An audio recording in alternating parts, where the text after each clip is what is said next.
Handa na ang Kamara.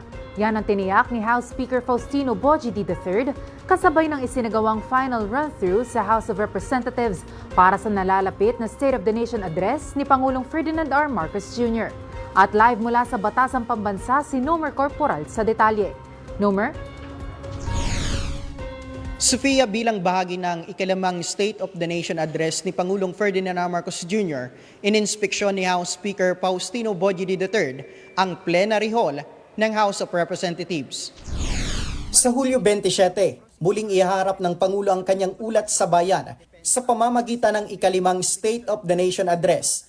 Ayon kay Speaker D, handa na ang Kamara at patuloy ang pagtitiyak na magiging maayos, ligtas at organisado ang pagdaraos ng SONA, kabilang sa mga inihandang pagpapabuti ang pagkumpleto ng mga pasilidad sa ikalawa at ikatlong palapag ng main building, pag-upgrade ng mga pasilyo at pagdaragdag ng mga lounge para sa mga mambabatas at mga bisita. Isinagawa rin ang huling interagency coordination meeting sa pagitan ng House of Representatives, Office of the President at Senado upang tutukan ang mga natitira pang logistical requirements. Kabilang dito ang seating arrangements para sa mga panauhin at ang paghahanda ng mga viewing rooms para sa mga guests na hindi na makakapasok sa plenary hall.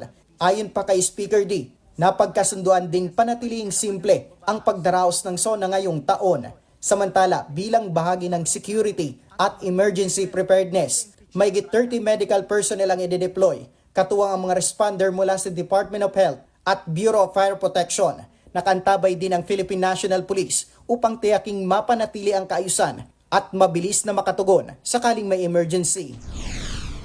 Sofia, binigyang din ni House Speaker Faustino Bojidy III na mahalaga ang State of the Nation address dahil dito ilalahad ng Pangulo ang kalagayan ng bansa, mga nagawa ng pamahalaan at mga prioridad sa mga susunod na taon. Para sa totoong balita sa Bagong Pilipinas, Nomer Corporal, Congress News.